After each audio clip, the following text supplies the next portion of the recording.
Hello student, स्वागत है आप लोगों को मेरे यूट्यूब चैनल में। तो आज के इस वीडियो में हम क्लास 9 की जो 5 मई को एग्ज़ाम होने वाला है, सेकेंड सिटिंग यानी कि द्वितीय पाली में जो साइंस का एग्ज़ाम होने वाला है, उससे साइंस से VVI MSQ क्वेश्चन को इस वीडियो में हम सॉल्व करेंगे।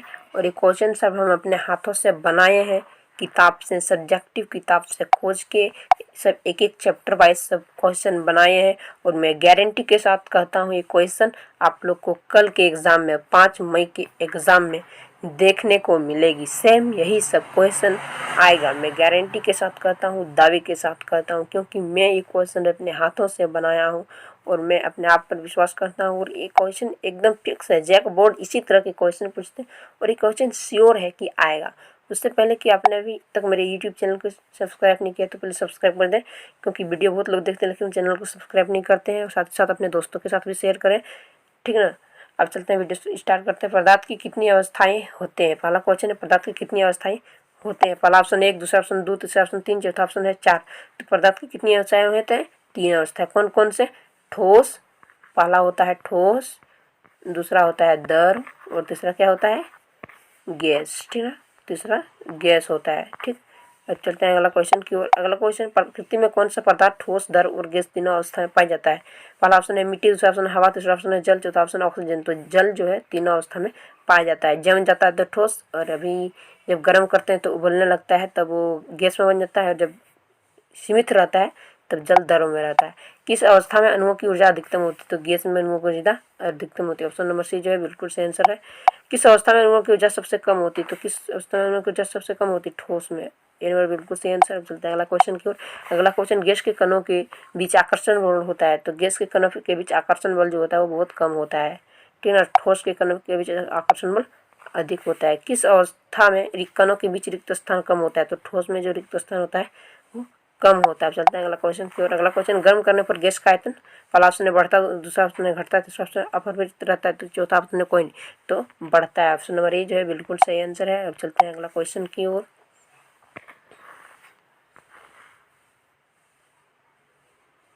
अगला क्वेश्चन है, निम्न में कौन सदिश राशि है? ठीक है ना। तो पहला है द्रव्यमान, दूसरा ऑप्शन है विस्थापन, तीसरा ऑप्शन है दूरी, चौथा ऑप्शन है चाल। तो इसमें सदिश कौन है? विस्थापन। ऑप्शन नंबर बी जो है बिल्कुल सही आंसर है। अब चलते हैं अगला क्वेश्चन की ओर। अगला क्वेश्चन, निम्न में कौन सदिश नहीं है? तो पहला ऑप्शन है विस्थापन, दूसरा ऑप्शन है चाल, तीसरा ऑप्शन है त्वरण, चौथा ऑप्शन है वेग। तो चाल जो है वो सदिश नहीं है। अब चलते हैं अगला क्वेश्चन की ओर। अगला क्वेश्चन, निम्न में कौन सा समूह सदिश राशियों का समूह नहीं है? पहला कार्य ऊर्जा बल, दूसरा चाल त्वरण वेग, तीसरा वेग त्वरण बल, चौथा ऊष्मा प्रकाश विद्युत। तो वेग त्वरण बल जो है वो सदिश राशियों का समूह। ऑप्शन नंबर सी जो है बिल्कुल सही आंसर है। अब चलते हैं अगला क्वेश्चन की ओर। अगला क्वेश्चन, वेग का SI मात्रक होता है, तो मीटर पर सेकंड होता है। क्या होता है? मीटर पर सेकंड। ऑप्शन नंबर बी जो है बिल्कुल सही आंसर है। अब चलते हैं अगला क्वेश्चन की ओर। अगला क्वेश्चन, विस्थापन का SI मात्रक क्या होता है? तो विस्थापन का SI मात्रक मीटर होता है। ऑप्शन नंबर 1 जो है बिल्कुल सही आंसर। अब चलते हैं अगला क्वेश्चन की ओर। अगला क्वेश्चन, त्वरण का SI मात्रक क्या होता है? तो त्वरण का SI मात्रक मीटर पर सेकंड स्क्वायर होता है। ऑप्शन नंबर डी जो है बिल्कुल सही आंसर है। अब चलते हैं अगला क्वेश्चन की ओर। अगला क्वेश्चन, विस्थापन की दर को क्या कहते हैं? तो विस्थापन की दर को वेग कहते हैं, ठीक ना। ऑप्शन नंबर सी जो है बिल्कुल सही आंसर है। और वेग में परिवर्तन की दर को त्वरण कहते हैं। ऑप्शन नंबर बी जो है बिल्कुल सही आंसर है। ऋणात्मक त्वरण क्या कहलाता है? तो ऋणात्मक त्वरण मंदन कहलाता है। ऑप्शन नंबर सी जो है बिल्कुल सही आंसर है। स्वचालित वाहनों में एक यंत्र लगा होता है जो उसके द्वारा तय की गई दूरी को प्रदर्शित करता है। ये क्वेश्चन आधा अधूरा है, ठीक ना। हाँ, आधा अधूरा है। इधर अगला चैप्टर वाला क्वेश्चन है। चलिए अगला चैप्टर वाला को ही सॉल्व करते हैं। क्वेश्चन आधा अधूरा है। जीवन की मौलिक इकाई है, तो जीवन की मौलिक इकाई आप लोग जानते हैं, कोशिका। ऑप्शन नंबर बी जो है बिल्कुल सही आंसर।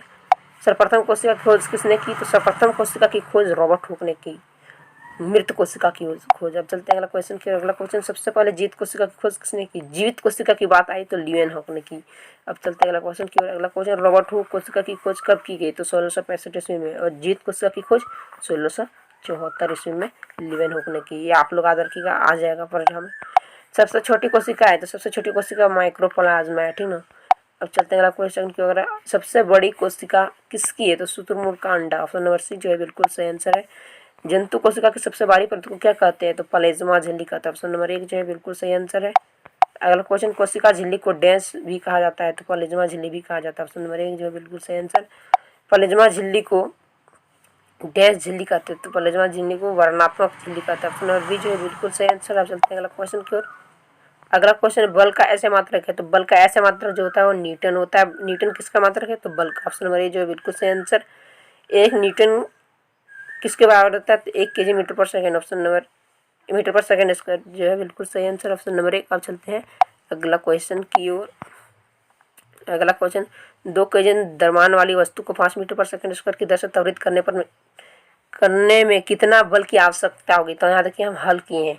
एम दिया है कितना, 2 kg। एम मतलब द्रव्यमान, वजन कितना दिया है यहाँ, द्रव्यमान 2 kg, और ये यानी कि त्वरण कितना दिया है, 5 मीटर पर सेकेंड स्क्वायर। इसीलिए है एफ बराबर एक सूत्र है एम, ये ठीक ना। तो एम कितना है 2 और यहाँ गुना 5, तो कितना हुआ 10 न्यूटन। ऑप्शन नंबर बी जो है बिल्कुल सही आंसर। अब चलते हैं अगला क्वेश्चन की ओर। अगला क्वेश्चन, जिस गुण के कारण कोई वस्तु अपने विरामों की अवस्था बनाए रखना चाहता है उसे क्या कहते हैं, तो जड़त्व का गुण कहते हैं। ऑप्शन नंबर बी जो है बिल्कुल सही आंसर। जड़त्व का गुण होता है प्रत्येक वस्तु में, दूसरा ऑप्शन है कुछ वस्तु में, तीसरा ऑप्शन है किसी भी वस्तु में, चौथा है केवल गतिशील वस्तु में, तो प्रत्येक वस्तु में होता है, ठीक है। ऑप्शन नंबर ए जो है बिल्कुल सही आंसर है। अब चलते हैं अगला क्वेश्चन की ओर। अगला क्वेश्चन, निम्नलिखित में किसका जड़त्व अधिक है, तो जिसका द्रव्यमान अधिक रहता है, जिसका द्रव्यमान यानी कि वजन अधिक रहता है उसका जड़त्व भी अधिक रहता है। आप लोग ये जान लीजिएगा, ठीक ना, तो समझ लीजिएगा, ये द्रव्यमान जिसका अधिक वो इसका जड़त्व भी अधिक।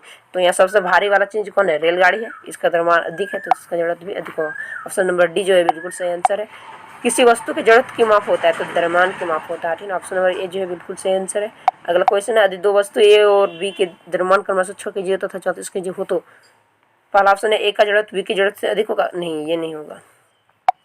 बी का जड़त्व ए की जड़त्व से अधिक होगा, हाँ यही होगा, बी का जड़त्व जो है ए की जड़त्व से अधिक होगा। ऑप्शन नंबर बी जो है बिल्कुल सही आंसर है। अब चलते हैं अगला क्वेश्चन की ओर।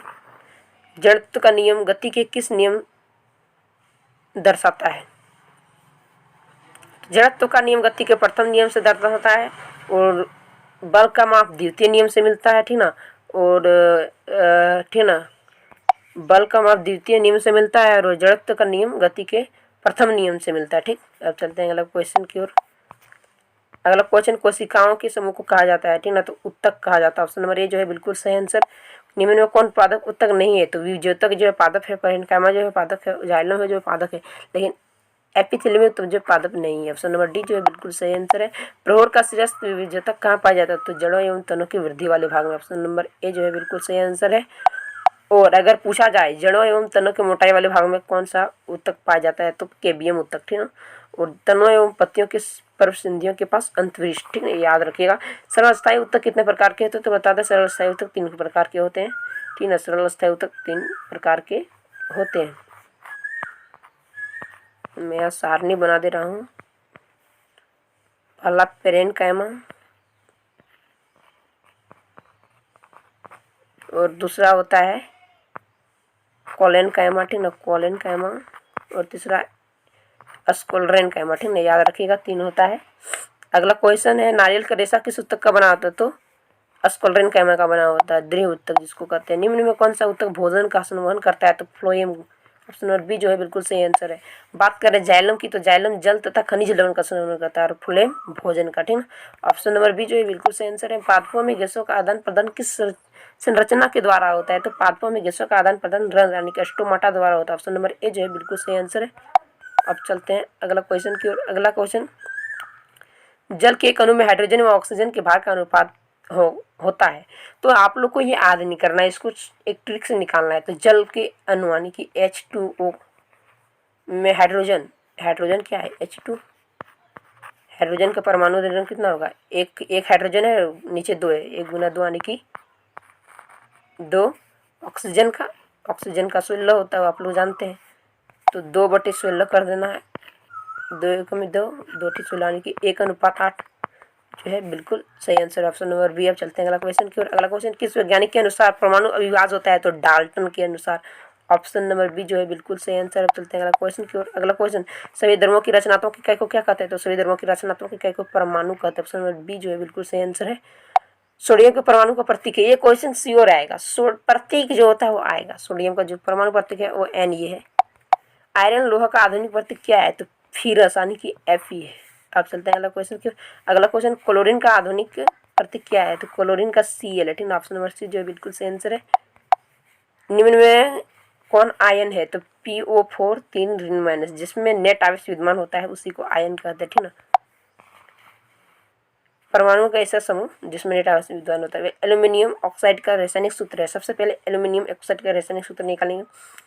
एल्यूमिनियम सूत्र निकालने का तरीका बता दे रहा हूँ आप लोग को। ऑक्साइड, ठीक ना, ऑक्सीजन। एल्यूमिनियम में कितने संयोजकता होती है? तो एल्यूमिनियम में 2 होते हैं। ऑक्सीजन में कितने होते हैं?